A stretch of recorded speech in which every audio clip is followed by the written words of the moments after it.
తిరిగి BCN news కి స్వాగతం. వైసీపీ కాపు నాయకుల సమావేశానికి స్పష్టమైన అజెండా లేదని, కాపులకు నాటి ముఖ్యమంత్రి దామోదరం సంజీవయ్య, నేటి ముఖ్యమంత్రి చంద్రబాబు ద్వారానే మేలు జరిగిందని టీడీపీ పొలిట్ బ్యూరో సభ్యుడు జగ్గంపేట ఎమ్మెల్యే జ్యోతుల నెహ్రూ పేర్కొన్నారు. కాకినాడలోని టీడీపీ జిల్లా కార్యాలయంలో ఏర్పాటు చేసిన మీడియా సమావేశంలో ఆయన మాట్లాడారు. కాపుల అభివృద్ధికి సంబంధించిన కార్యాచరణ, భవిష్యత్తు ప్రణాళిక, డిమాండ్లపై ఎలాంటి చర్చ జరపలేదని మండిపడ్డారు. కాపుల అభివృద్ధి పేరుతో వైసీపీ రాజకీయాలు చేయడం మాని వారి భవిష్యత్తుకు ఉపయోగపడే నిర్ణయాలు తీసుకోవాలని హితవు పలికారు. ఇటీవల గాలి రాష్ట్రంలో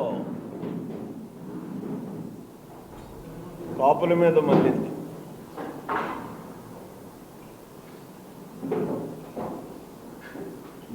జనరల్ ఎలక్షన్స్ ముందు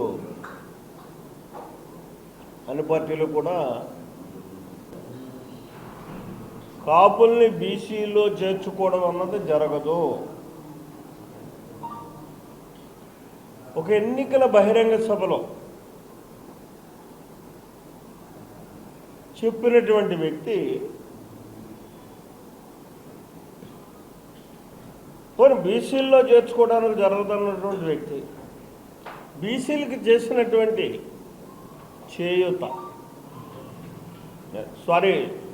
కాపులకు చేసినటువంటి చేయూత ఏంటి? గత 5 సంవత్సరాల్లో వారు అని కానీ చూసుకున్నట్టయితే జీరో అని చెప్పక తప్పదు.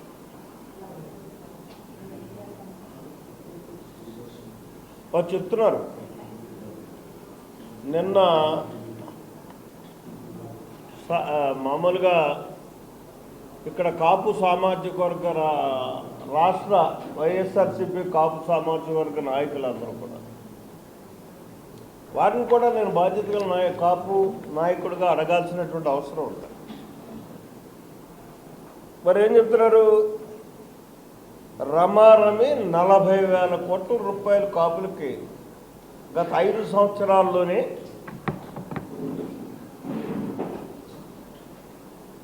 చేయూతనిచ్చాం, సహకరించామని చెప్తున్నాం.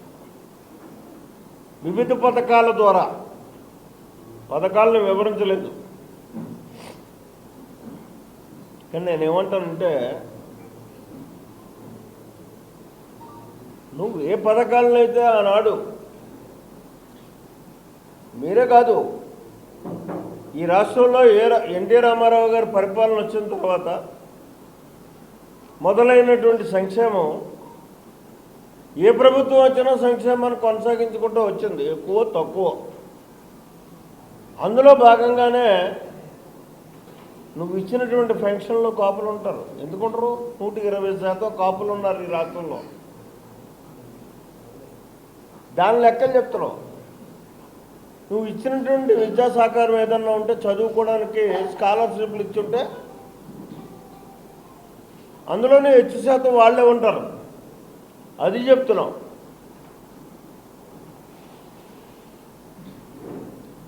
నువ్వు చేసింది ప్రత్యేకంగా కాపులకి ఏమీ లేదు అనడానికి కాకపోగా ఈ రాష్ట్రంలో చంద్రబాబు నాయుడు గారు వచ్చిన అవకాశాన్ని అందిపుచ్చుకుని కాపులకు అంతో ఎంతో న్యాయం చేయాలి తాత్కాలికంగా అన్నా అని చెప్పి 5% కేటాయించాడు. అప్పుడు నువ్వేం చేసావయ్యా? అధికారంలోకి వచ్చి దాన్ని నిలుపుదల చేసావు. కాపులకు నువ్వేమన్నా మేలు చేసావంటే ఈబీసీ ద్వారా వచ్చేటటువంటి ఆర్థిక సహకారం కానీ, ఉద్యోగ అవకాశాలు కానీ, విద్యా అవకాశాలు కానీ ఏమన్నా ఉన్నాయి అంటే వాటిని అందకుండా నిలుపుదల చేసి మహోపకారం చేసావు. నువ్వు కాపులకు చేశానంటావేంటి? జనరల్గా 40,000 కోట్లు ఎందులోంచి లెక్కలు తీసి చెప్తున్నామో నాకైతే వివరణ లేదు. కానీ ఇవన్నీ జనరల్గా పొందాయి. ఆనాడు ఎన్టీ రామారావు దగ్గర నుంచి ఈనాడు చంద్రబాబు నాయుడు దాకా కూడా ఇస్తున్నటువంటి, ఇంకా ఇవాళ గర్వంగా చెప్పగలుగుతాం. నువ్వు ఆనాడు ఉందంటే అమ్మఒడి అని చెప్పేసి అందరికీ ఇస్తానని ఒకరికే ఇచ్చావు. ఆ ఒక్కళ్ళలో కాపులు నష్టపోయినటువంటి పరిస్థితి ఉంది. ఇవాళ అదే కాపులు లబ్ధి పొందినటువంటి పరిస్థితి ఉంది. చంద్రబాబు ద్వారా ముగ్గురుంటే ముగ్గురికి వచ్చాయి, నలుగురుంటే నలుగురికి వచ్చాయి, ఇద్దరుంటే ఇద్దరికి వచ్చాయి. తెలంగాణలో కాంగ్రెస్ ప్రభుత్వం అధికారంలోకి వచ్చిన తర్వాత రియల్ ఎస్టేట్ రంగం తీవ్ర సంక్షోభంలోకి వెళ్లిందని బీఆర్ఎస్ వర్కింగ్ ప్రెసిడెంట్ కేటీఆర్ ఆరోపించారు. ఎన్నికల ముందు రియల్ ఎస్టేట్ పై గొప్పలు చెప్పిన ముఖ్యమంత్రి రేవంత్ రెడ్డి అధికారంలోకి వచ్చిన తర్వాత అదే రంగాన్ని పూర్తిగా దెబ్బతీశారని విమర్శించారు.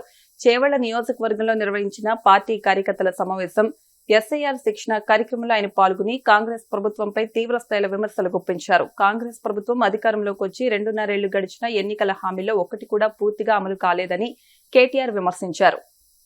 2,500 ఇస్తా, అత్తకు 4,000, కోడలకు 2,500 ఇస్తా అన్నాడు. ఇప్పుడు 2,500 ఇస్తలేడు కానీ కొత్త డైలాగ్ నేర్చుకున్నాడు. 1,00,00,000 మంది మహిళల్ని కోటీశ్వరులు చేసేదాకా ఇడిచిపెట్టాడటిగా. ఏది 1,00,00,000 మందిని కోటీశ్వరులు చేసేదాకా. మరి 1,00,00,000 కోట్లు అంటే ఎన్ని కోట్లు లెక్క పెట్టచ్చా? మనకు 1,00,00,000 కోట్లు కన్ని పైసలు రేవంత్ రెడ్డి గారు మన కోసం, మన మహిళల కోసం ఇస్తారట.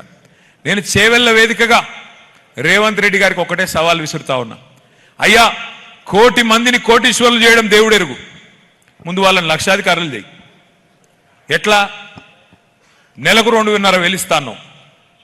సంవత్సరంలో 12 నెలలు ఉంటాయి. 12 × 2,500 ఎంత? 30,000. సంవత్సరానికి 30,000 ఇవ్వాలి.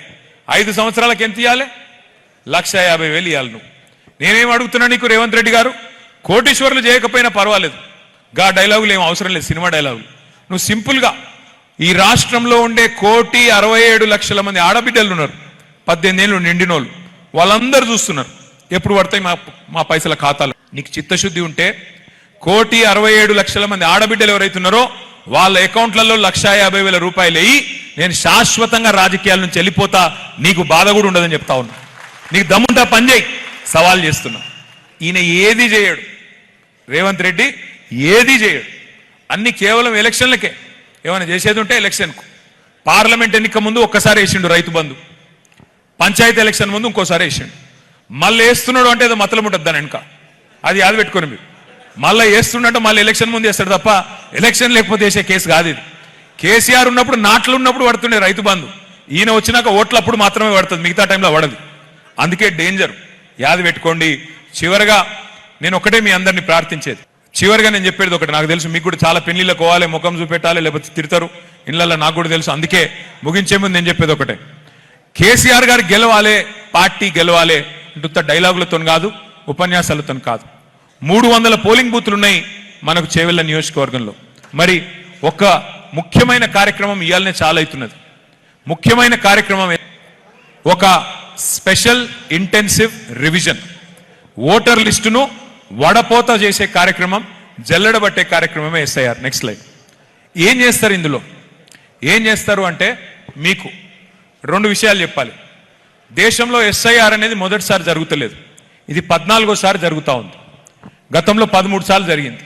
చివరిసారి ఎప్పుడు జరిగిందంటే 2002లో జరిగింది. మరి 2002లో చేవెళ్ళ అనేది అప్పుడు జనరల్ కాన్స్టిట్యున్సీ, తర్వాత 2009లో ఎస్సీ కాన్స్టిట్యున్సీ అయింది. 2002లో అప్పుడు ఆంధ్రప్రదేశ్ రాష్ట్రం ఉండే, తెలంగాణ రాష్ట్రం లేకుండే. సో ఇప్పుడు ఏం చేస్తారు? మొదలు 2002 ఓటర్ లిస్టు, 2025 ఓటర్ లిస్టు, మొన్నటి లేటెస్ట్ ఓటర్ లిస్టు 2 పక్కకు పెట్టుకొని చూస్తారు. చూసి ఏం చూస్తారనలా? ఫ్యామిలీ మ్యాపింగ్ చేస్తారు. అంటే ఏంటిది?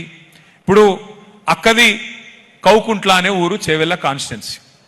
మరి 2002లో కార్తిక్ కానీ కశ్యప్కి కానీ ఆ రోజు 2002లో ఓటు లేకపోవచ్చు, చిన్నపిల్లలు కాబట్టి ఓటు లేదు.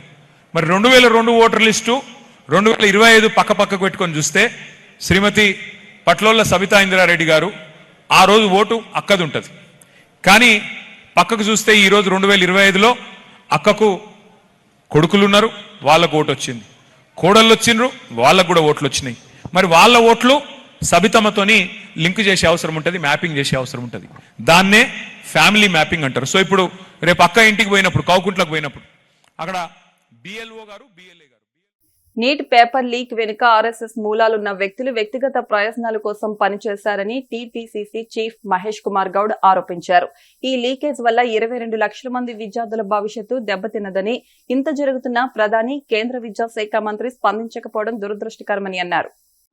కార్యక్రమంలో భాగంగా ఖైరతాబాద్ డీసీసీ అధ్యక్షుడు రోహిత్ చేసిన కార్యక్రమంలో పాల్గొన్నాను. ఇక్కడ చాలా మంది కాలేజ్ విద్యార్థులు వచ్చినారు. నీటి విషయంలో ఆర్ఎస్ఎస్ మూలాలు ఉన్న వ్యక్తులు యూనివర్సిటీలో దూరడం వల్ల వారి వ్యక్తిగత ప్రయోజనాల కోసము నీట్ పేపర్ లీక్ చేసినారు. తద్వారా 22 లక్షల మంది విద్యార్థులు రోడ్డున పడ్డారు. వారి తల్లిదండ్రులు దాదాపు రమారమి 1,32,000 కోట్లు దాదాపుగా ఖర్చు పెట్టి పిల్లల్ని చదివించుకుంటే ఒక్క రాత్రి పేపర్ లీకేజ్ వల్ల వీళ్ళంతా రోడ్డున పడ్డారు. దేశంలో విద్యా విధానం మారాలి, సమూలమైన మార్పులు తీసుకురావాలి, దేశ భవిష్యత్తును యువకుల యొక్క భవిష్యత్ తీర్చిన ఉద్యమంతో రాహుల్ గాంధీ గారు కోటాలో ఈ ఉద్యమాన్ని ప్రారంభించారు. ఉద్యమంలో భాగంగా ఇవాళ విక్రాంత్ బూరే గారు హైదరాబాద్కు వచ్చి ప్రెస్ అడ్రస్ చేస్తా ఉన్నారు. జరిగిన తప్పిదాల మీద బాధ్యత వహించాల్సిన మోడీ, ధర్మేంద్ర ప్రధాన్ తప్పుకుంటా ఉన్నారు. దీనివల్ల అర్థమయ్యేది ఏంటంటే మోడీ గారికి ఈ దేశ భవిష్యత్తు అనేటువంటి విద్యార్థుల మీద ఉన్నటువంటి మమకారం, ప్రేమ ఏ పాటిదో అర్థమైంది. కనీసం కన్నెత్తు కూడా చూడకుండా నీటిలో ఇంత పెద్ద స్కామ్ జరుగుతుందని మాట్లాడకుండా తప్పుకొని తిరుగుతూ ఉన్నాడు. ఇది దేశ భవిష్యత్తుకి మంచిది కాదు. దేశ భవిష్యత్తు కోసం, విద్యార్థి లోకం కోసం రాహుల్ గాంధీ నడుం బిగించినారు. మనమందరం కూడా వారితో చేతుండాల్సిందిగా కోరుతా ఉన్నాను. వార్తలు ముగించే ముందు ముఖ్యాంశాలు మరొకసారి. యువతకు ఆరోగ్యకరమైన భవిష్యత్ అందించాలంటే ప్రతి ఒక్కరూ బాధ్యతాయుతంగా వ్యవహరించాలన్న విశాఖ ఎంపీ భరత్. మాదక ద్రవ్యాల దుర్వినియోగం, అక్రమ రవాణా వంటి సామాజిక రుగ్మతలను నిర్మూలించాలని పిలుపు.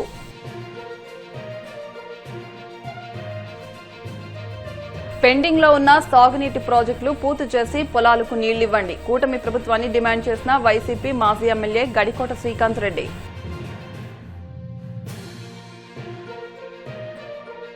తిరుమల శ్రీవారిని దర్శించుకున్న ప్రముఖ సినీ నటుడు నాని. ఆలయ మర్యాదలతో స్వాగతం పలికిన అధికారులు.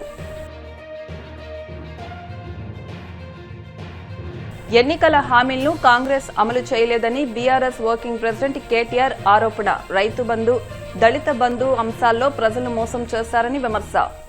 ఈ వార్తలు ఇంతటితో సమాప్తం. మరిన్ని వార్తల కోసం BCN digital YouTube channel, Facebook page ని ఫాలో అవ్వండి. అప్డేట్ వార్తల కోసం ప్లీజ్ సబ్స్క్రైబ్.